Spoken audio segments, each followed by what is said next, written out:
All right, it's that time of the show where we hear from our sponsor. Oh, wait, that's us, Nurtured First.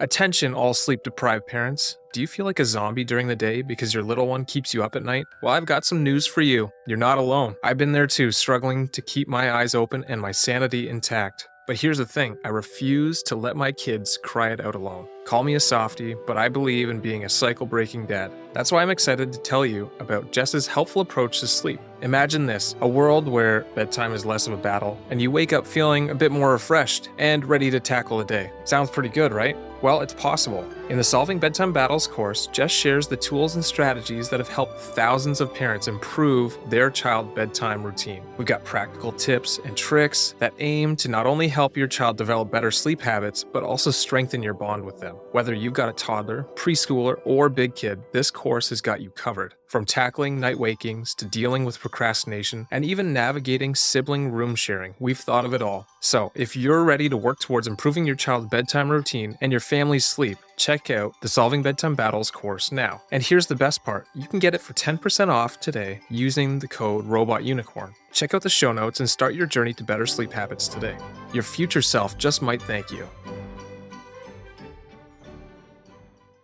Okay, before we get into it, I feel like we should do a little bit of an update because there was 2 episodes that you weren't a part of. Yep. And people are missing you. Not to be dramatic, but I was very sick. Not to be dramatic, but you were dramatically ill. It was not fun. No. But I'm better now. I would say I'm 95% of the way back to normal. I think I'm tempted to go on a bike ride this weekend. I don't know. I don't know if I'll be able to do it. Yeah. But maybe like a just 25-kilometer bike ride or something might be Casual okay 25K. That's pretty casual. Is it? Not for me. Yeah, I got back to doing yoga class this morning and I'm still definitely not nearly as good as I was feeling before. It was pretty rough. We just came back from a trip together after being sick together at home for 8 days. And then we went on a trip together for more days. We spent a lot of time together lately. So You're very lucky. So lucky. Are you sick of me? And now I'm making you record a podcast with me. Am I sick of you? Or do you still want to be my friend? Okay, let's get into this. I'm not going to answer that. Welcome to Robot Unicorn. We are so glad that you are here. As always, let's start the show with a question from Scott.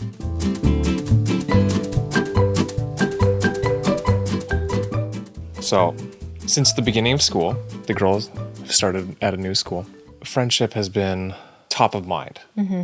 The girls, they're trying to get to know new kids, and especially for our oldest, she already had friends, and we moved her to a new school. She's like really trying to focus on building new friendships, and we were talking a bit about it, and I was thinking about this question quite a bit while we were on our trip.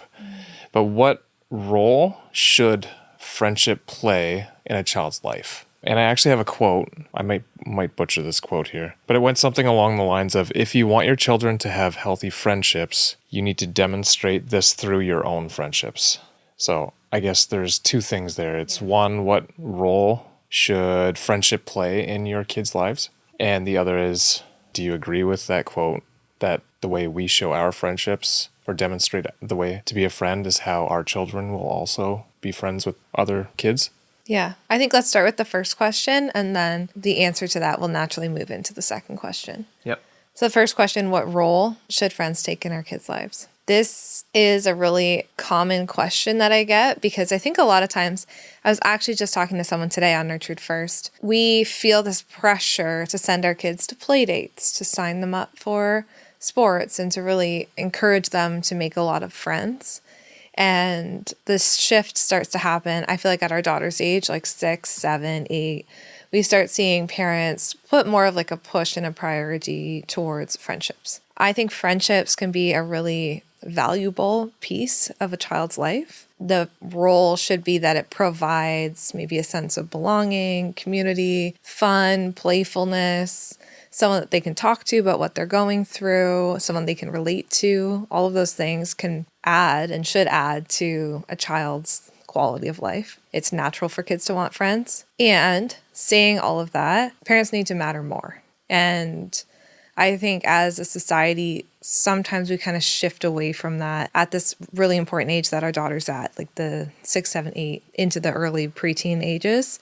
we kind of shift away from the parents mattering more, and we start shipping our children off and putting them to play dates. And I even see in our own daughter, like she has this desire to do those things, right? And it's not wrong to encourage friendships with our kids, but what we want to be super mindful of is who are they spending the most of their time with. And if play dates fill up your entire weekend and every evening they're going to gymnastics or they're going to soccer or hockey or whatever it is, and they don't have that quality time with you anymore, you can get into something that's called peer orientation, which Dr. Gordon Neufeld talks about, where the child starts to lean towards their friends when they have a hard time instead of leaning towards their parent when they have a hard time. And that's where we can see a lot of difficulty. Okay, what is the harm in your children being a little more peer oriented as they get older? Like, I can understand it to a point. Like, you want the parent to be the most involved in the child's life and for them to trust their parents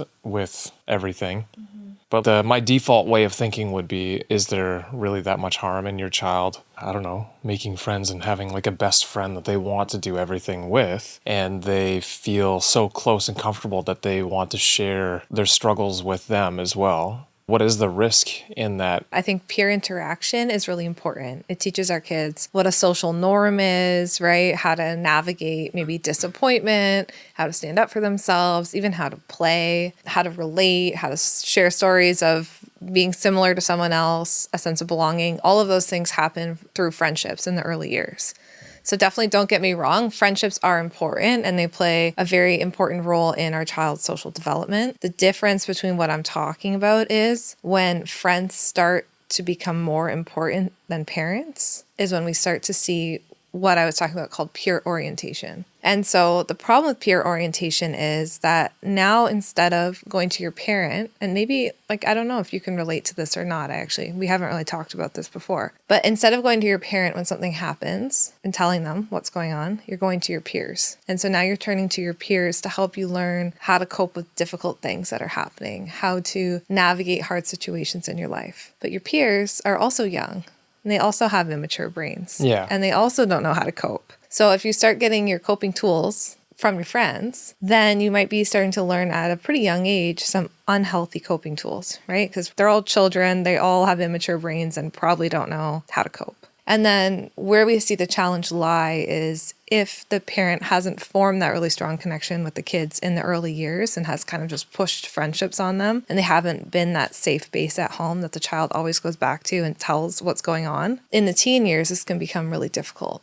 We see a lot of peer-oriented teens. Yeah, for me, that sounds like that's the default teenager. Right. The default teenager is the one that doesn't want to hang out with their parents and wants to hang out with other kids instead. And it would almost, maybe this is the wrong way to think about it, but it almost sounds weird for a teenager to want to do the opposite. Right. So it's not even that they want to only hang out with their parents. Let me give you an example. Okay. So I would say I always had a really strong relationship with my parents when I was young, right? So as a child, I had a few good childhood best friends. I would have play dates with them. I'd have sleepovers at their house. Some of the best childhood memories. We had so much fun together. Okay. Then all of a sudden, in grades 6, 7, 8, there starts to be drama with the girls in the class. But this whole time that I've had my best friends, I've been doing sleepovers, I've also had my parents pouring into me. I've had them prioritizing family time. I've had them saying, yep, you can have a sleepover, but just one friend visit per weekend, right? Only one night per weekend is it okay for you to be at a friend's house, because the other night we spend it as a family. I had my parents be like, you know what, we're not going to put you in too many sports. We'll do one sport in the summer, maybe one in the winter, but that's it. So that all the other nights we're home with you and we have the family time, right? So they prioritized both. They allowed me to have these cherished friendships, but they continued to prioritize family time. Then when I am a preteen, and I'm sure so many of the women listening can relate,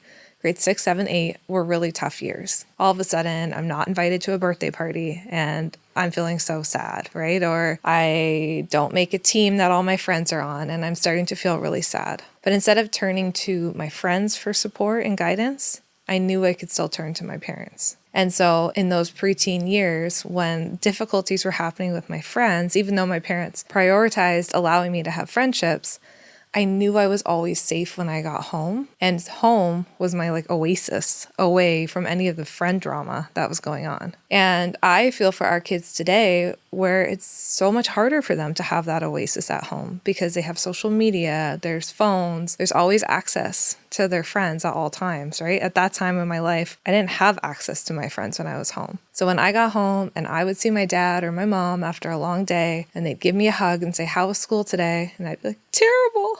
Nobody played with me. You know, I walked around the playground by myself, or so-and-so had a birthday party and I just found out every single other girl in the class was invited, but I wasn't invited." I could share that with my parents because I had that safe base. And then going into the teenage years, same thing. I had lots of friends. I had friends. Not all my relationships were healthy. And I was just telling you about this, I think it was this morning, right? That one time I was having so much drama with one friend and it was just chaotic, right? And now in hindsight, I can see, oh, that friend had that relationship with her parents. So she was bringing that into the friendship with me, right? Kind of some of those toxic behaviors and challenges. And even though at school it was so hard and the girls would be mean and I would be sad, when I got home, I was safe, even as a teenager. And I would be able to say to my parents, this is what's going on at school. And I remember so many days just bawling to them, being like, this is what's happening at school. It's so hard. And my dad, this is what I was telling Scott this morning, one time said, just drop all your friends and you have Scott and you have, and then he named my other childhood best friend. He's like, that's it. You don't need anybody else. And they were able to coach me and always be my safe place to land. Yep. And that's what I'm talking about, peer orientation. As soon as we push our children too much, where we're like just saying, here, have friends, and we're not continuing to tune in with the relationship, who would I have gone to in those moments? I probably would have found other friends to go to. And maybe their answer would have been, let's go party, let's go drink, let's go do drugs, or something like that. Or It seems like well, a bit of a well, let's talk about going from teenagers. one end of the spectrum Yeah. to the other. Like, But what happens in teenagers? Like, I think a lot of times we hear about, oh, they're all doing drugs and drinking and partying together. yeah, maybe I'm just naive to that. Like, I mean, I know that was happening when we were in school, but Right. okay. Yep. It's a stretch. That's the other end of the spectrum, right? Seems Or like very extreme that you go from one end to the other. right. Or maybe you have just toxic friendships in there. You have Yeah. And I feel like what I'm wondering is if we just have two different experiences of friendship too, because I think female friendships can be unique in a way, maybe compared to your experiences. Yeah, I mean, like when you talk about peer versus parent orientation, I don't know that I had either. Yeah, you just didn't talk about your feelings, period. Yeah, I would just, with all the experiences that I had, all the situations I had, I would just bottle all that up. So it's not like I would talk to anyone about it. Yeah. So let's move away from talking about that. And I guess, what does that look like? Like, what would a parent know if my 5-year-old who's in kindergarten is peer oriented or parent oriented, or like, how would you know the difference? Yeah.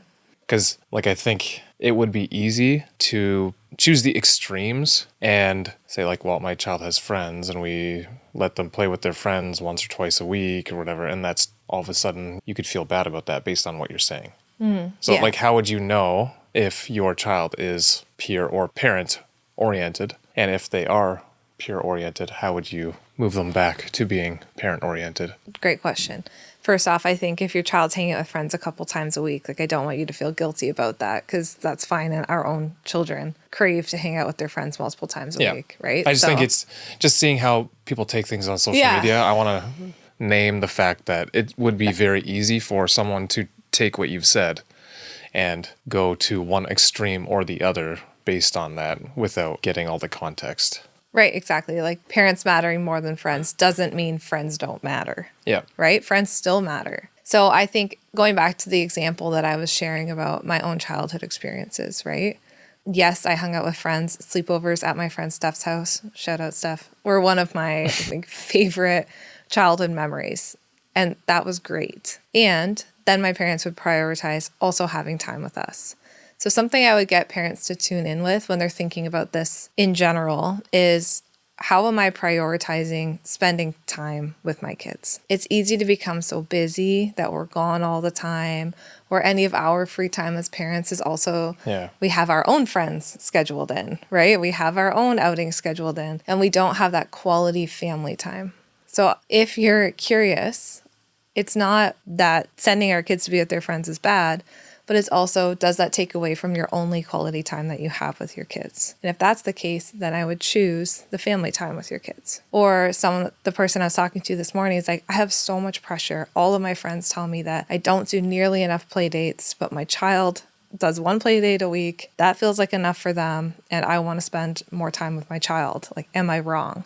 So if you're feeling pressure that my child has to have more play dates, but they're not even seeking it, like they're not even asking for it, and you want to have that quality time with your family, just want to give you permission that that's okay too. So it's not that we shouldn't encourage friendships in our kids, is that we should also equally prioritize quality family time together. Does that make sense? Yeah, I mean, it makes sense to me. Yeah, I Yeah. just wanted to clear the air on that one. I just wanted to talk about peer orientation too. I think we see a lot of that when you see kids, especially once they're getting into that preteen age, like a little bit older, but even our daughter's age, like 7 and up, when they become very cliquey, right? So you can see, especially in groups of girls sometimes, I mean, it can be the same for boys too, but we can become very cliquey and very like codependent on each other. And often within these cliques of girls or boys, there's a lot of toxic behaviors happening, right? There's talking bad about other kids behind their back. There's not allowing certain kids in the clique. And there's often like this separation energy that we've talked about in other podcasts coming up where it's like, no, but I want to be friends with them. And if you start to see that type of behavior in your child or in their friend group where you're noticing it's becoming a really unhealthy pattern and your child's coming home crying and upset, that would be a good time for you to step into and be like, okay, first, how can I prioritize time with my child? Because they need to know that there's a safe base that they can fall back on. And B, how is these friendships serving my child? And kind of tuning in with your child in that, because children do need support with their friendships. Yeah. It's not something that we can just take a full step back from. Friendships is a relationship. Yeah, throw them into relationship or throw them into a play date and expect that's all going to go perfect. Yeah, we need to remember these are children with all their own different upbringings, their own different parents, different communication styles.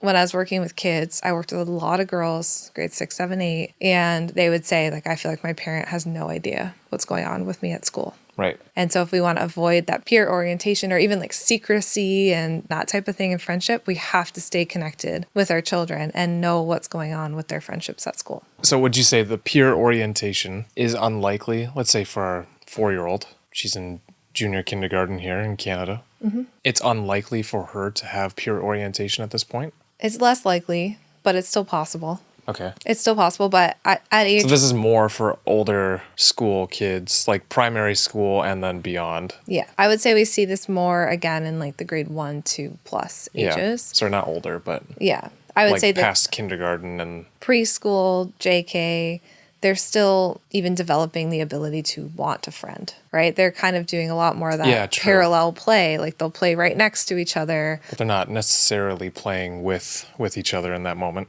Yeah, and they don't necessarily have the ability to develop that intimacy that comes with friendships yet. We might see that a little bit more in our older child, but even still, she's not quite at that point where she would maybe disclose how she's feeling to a friend. But as they get older, we'll see more of that. You can see some of these behaviors starting to form when you see kids who are being really mean, kids who are very protective and don't want anyone else to play with a friend that they have, kids who try and exclude other kids. Like we might see some of those behaviors in those kids starting to form at an earlier age. Right.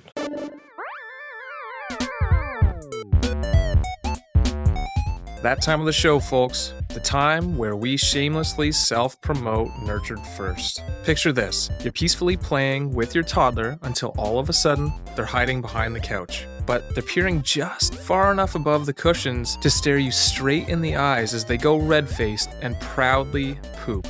You've tried everything, letting them run around naked, promising them a toy pony if they used the potty, and even contemplated moving to a deserted island where diapers grow on trees. But nothing seems to work. Enter the Potty Toolkit by Nurtured First. This magical bundle of joy is designed to make potty training fun, easy, and, dare I say it, enjoyable for both you and your child. It's like having a team of potty training fairies at your beck and call, without the glitter and creepy wings. The Potty Toolkit is packed with over 40 pages of stories, activities, games, and worksheets that will get your child excited to use the potty. And the best part? It's all backed by decades of research and designed by a team of child therapists who know their stuff. So, if you're ready to ditch the diapers, head over to the link in the show notes and grab the potty toolkit for 10% off. Don't wait, go to the link in the show notes and get the potty toolkit by Nurtured First for 10% off today using the code ROBOTUNICORN. Your child and your bathroom floor will thank you. Making friends is tough. I think. Yeah, I remember it was for me. But I mean, I was bottling up all these feelings. Yeah, what was Right, so. friendship like for little Scott? Not great. I think I just pushed everyone away. Mm-hmm. I trusted no one. Mm-hmm. So then I wouldn't say I had friends really either, right? Mm-hmm. Would you say you had, like, as you got older and you were still in elementary school, did you have any, like, friendships where you would say anything about what was going on in your life? Or were you mostly just kind of masking at school? Like about all the shitty stuff that was going on? Yeah. No, definitely not. No, just trying to think about that. I don't think I would have with anyone at that age. Right. That kind of brings me to your second question, right? Which was the quote that you had read about children learn how to form friendships through watching their parents form friendships. Yep. And I think that can be true to a point. Like, we don't want to put too much pressure on parents. Like, hey, you need to have all these friends so that your kids know how to make friends. I don't think that's what it's about. It's about the communication styles that are modeled to you, the behavior that is modeled to you, that will be mimicked in your friendships. So, like, would it be more accurate then to say your child's friendships model more so, like, let's say the interaction between us? Yeah. They're seeing how we interact with each other and therefore using a lot of those things that they're seeing us demonstrate with then friends at school? I would say on an even deeper level, the way you treat your child and the relationship that you have with them will be the relationship that they mimic in other places.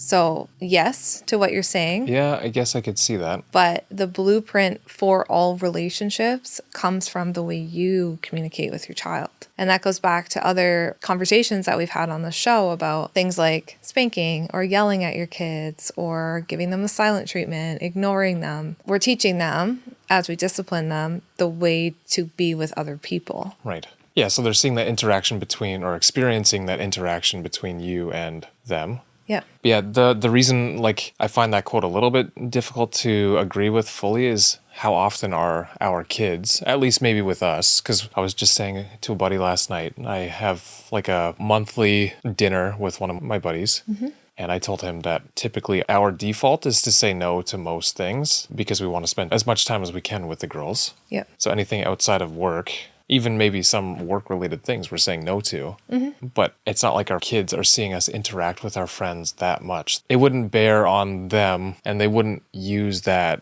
as much as like the interaction that I have with you. They're seeing that constantly. Yeah. And yeah, of course, the way I interact with our girls, that's going to affect the way that they interact with their friends at school. Yeah. But I don't think the point of that quote is to say, like, the way you interact with your kids doesn't help them understand. It's more, does the way you interact with your friends change the way that they interact with theirs? Right. And I personally feel like it doesn't really, because they don't see it enough. I think that's not nearly as important. Like, I remember when I read that quote on social media, it was going viral one time and I couldn't remember who wrote it, but I was reading through all the comments being like, well, I'm a parent and I don't have that many friends. So does that mean my kids can't have friends? Or like you, I hang out with my friend once a month when my kids are sleeping. Like, does that mean they're not going to have friends? Yeah, it's after the kids are in bed, so like it's not like they're going to see it. And even if we do get together with their friends, their kids are usually off playing and doing their own thing with their other friends. Other kids. Yeah. And I would say that I think way more important than having your own friends, which is important, but for you as a parent, that's important, I think,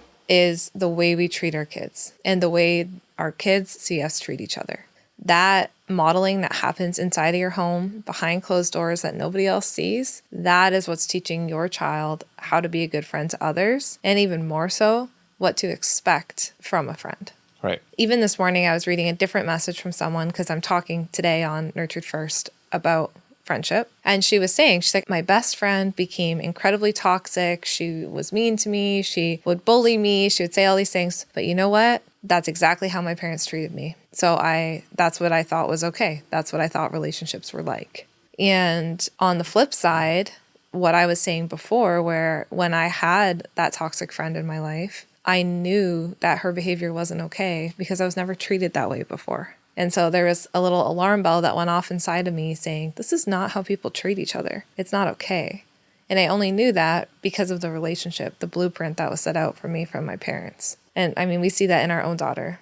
Like I remember one time someone was mean to her on the bus and she came home. She's like, how could someone say that? This isn't what we say. Yeah, that's right. Our family doesn't talk like this. And all the things that we had said to her, right? And she was able to identify that that wasn't okay behavior because of how that was modeled to her within the home. Yeah. And to go back to your point about you not really having friends as a kid, right? If you look at what was modeled to you. And I even wonder like the value that you placed on yourself, being worthy of being a friend and being loved and having that type of intimate relationship with someone else. I mean, maybe. I don't know that little Scott's mind would have been able to get to that point. It probably could get to the point of I don't trust people. Yeah, I think that's honestly what it was. I was such a pain in the ass to the teachers because I would see the error in their logic and would call them out for it, be like, you're an adult, you should know better. And I would get in trouble for it, obviously. And I just feel like that was the way I was. I was kind of, I don't know, I wasn't like a friendly kid. Yeah. So then why would other kids want to hang out with a kid that's unfriendly to them? Yeah, exactly. Right. So I don't know, like maybe that was the deeper reason. I don't know. I would say instead of that, it's probably more the fact that I just had all of these feelings bottled up and was never allowed to show it. And like we talked about in our episode we recorded yesterday, the default is anger.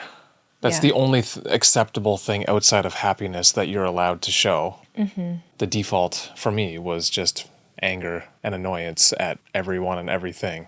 Yeah. And so then you became that child that probably other parents like, yeah, maybe we don't want Scott over, or yeah, probably we don't want. It wouldn't surprise me that that was the case. Yeah. Well, I see that all the time in my work when I was a school counselor. There'd be kids like you who are clearly struggling. Yep. They're arguing with the teachers.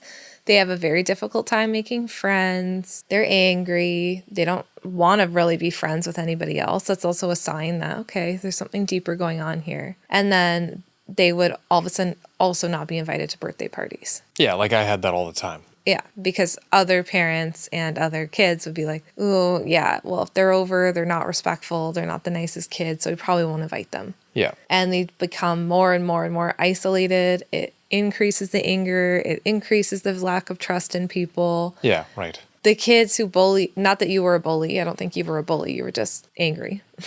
I don't want to say all the time because that may be false. But from what I remember of grade school, like I'd be the one standing up for the kids that were getting bullied. Yeah.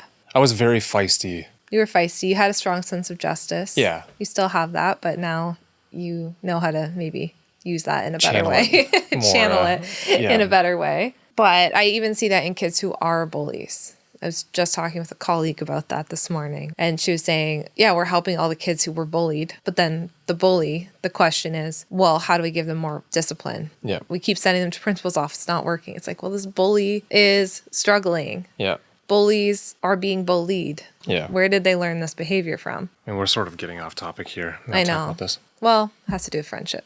But yes. So to go back to your point, to how do children learn how to be friends and have healthy friendships, it comes from their relationship with us. It doesn't mean that the relationship with us is the only relationship they can have, but we're modeling it to them and we're teaching them what to expect from a healthy friend. Yeah. Okay. I'm going to leave you with this final question. How do you know that the way you are showing your affection and being that loving, kind parent to your child, how do you know that that's working in their friendships? How can you tell that the work you're doing is actually helping them create friendships that are lasting? Like I would say for our oldest, she's started at a new school. She's 3 weeks in, but for a week of that, she was sick roughly. So she's not really had that much interaction with the peers there yet. How do you know that it's working for her and she will make the friends that we hope she does and that it's not going to go too far and all of a sudden she will be peer-oriented? Mm-hmm. It's a really good question. I'm just trying to think of exactly how I want to answer this for you. I'll get to your question. But I think we put a lot of pressure on our kids' friendships.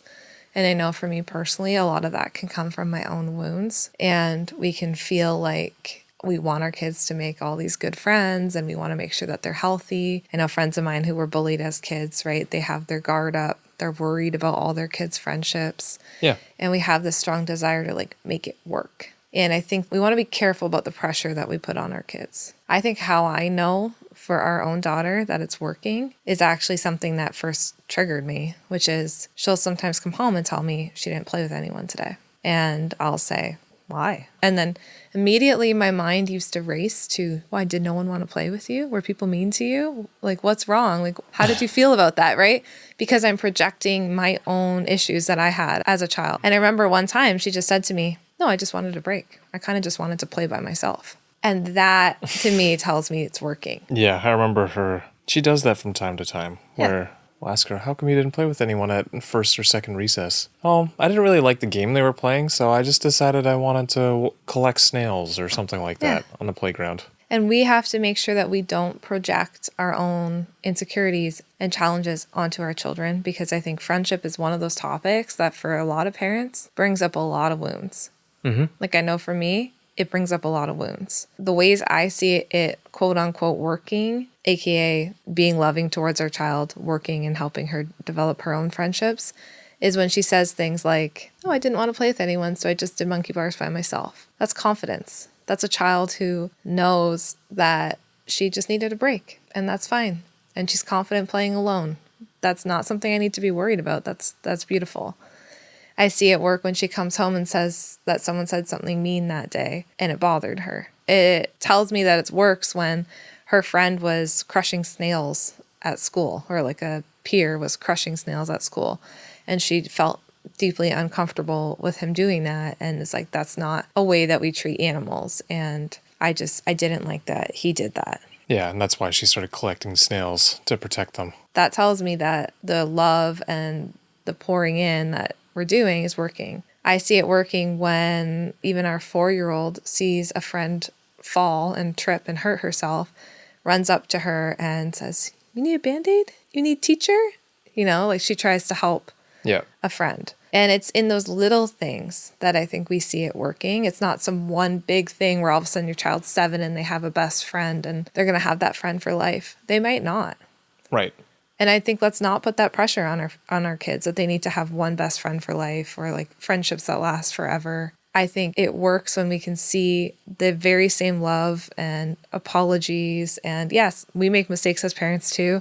We might yell at our kids and we might apologize after. When we start seeing that behavior modeled in our children and their friendships, that's how we know that the work that we're doing makes a difference in their life. Okay. Does that answer your question? That answers part 1 of it, yeah. Okay, what's part 2? The other part was, how do you know that it hasn't gone too far?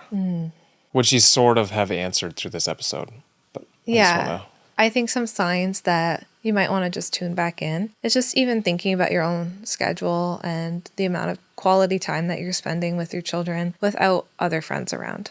Right. So you're talking more proactively looking and trying to make sure you have enough time in your week with your kids. Yeah, and I'm not saying every night or every weekend day. I'm just saying tune in. And notice that if you're feeling disconnected with your child, if you're feeling like you're just constantly fighting with them, or they're constantly strong-willed, or even going to school is a battle, then I might tune in with that time. You might also see that it's going a little bit far the other way if you're noticing, let's say you have a bit of an older child, like 7, 8, 9, and they want to spend like every waking moment with friends. And remember that that's a totally natural impulse that they're going to have. Even our daughter, she told me, I was away last week and I'm going away next week. And she told me, I want to go spend a sleepover on Saturday and on Sunday with friends. Okay. So, and I was like, did she not realize I would be home? She did realize that I would be home. No, on the weekend I'm home. She wants to go spend Saturday and Sunday with friends. And I said, well, this is the only weekend I'm home. I'm going to be gone next weekend. Yeah, that's okay. But so know that your children will ask for that. Yeah. And still you get to decide to to set a boundary, right? Yeah. So my boundary with her was you can choose one friend and one weekend day you can do something with your friend. Yeah, for like the afternoon, right? That's what we're going to do. For the afternoon. She's going to spend an afternoon with a friend. Yep. So just know they might ask and ask and ask, and that doesn't mean that you have to say yes every single time too, right? It's your job to be the parent and prioritize the balance. And then the other thing that I could see might be a warning sign is if you're noticing that your child is the friend who maybe you're getting calls from the school, they're being mean, or there's been issues with bullying, or there's been issues with like the friend group. Don't go down the road of being guilty and blaming yourself. Like there's lots of reasons that could happen. It's not necessarily having to do with the relationship with you. We see that happen often in neurodivergent kids and maybe difficulties at school, learning, all sorts of things. But that might be a sign to just tune in and see how you can connect with your child. Spend some extra time Spend some with them. extra time with them, just so that they know, hey, if school is tough, home is always safe. And that's really the message that we want to give our kids. Through Nurtured First, through Robot Unicorn, we want to help kids have safe and loving homes to fall back on when life feels tough. Sounds wonderful.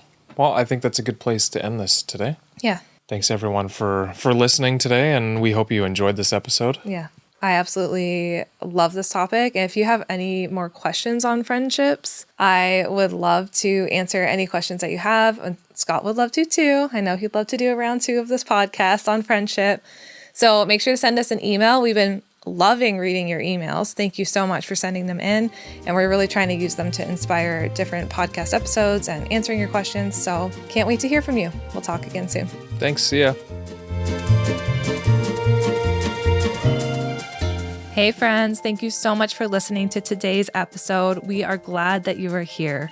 If you enjoyed today's episode and found it interesting, we'd really appreciate it if you'd leave a rating and a review. Scott and I actually sit down together and read them all. A 5-star rating helps us share our podcast and get these important messages out there. Thank you so much for listening, and we can't wait to talk to you again next time.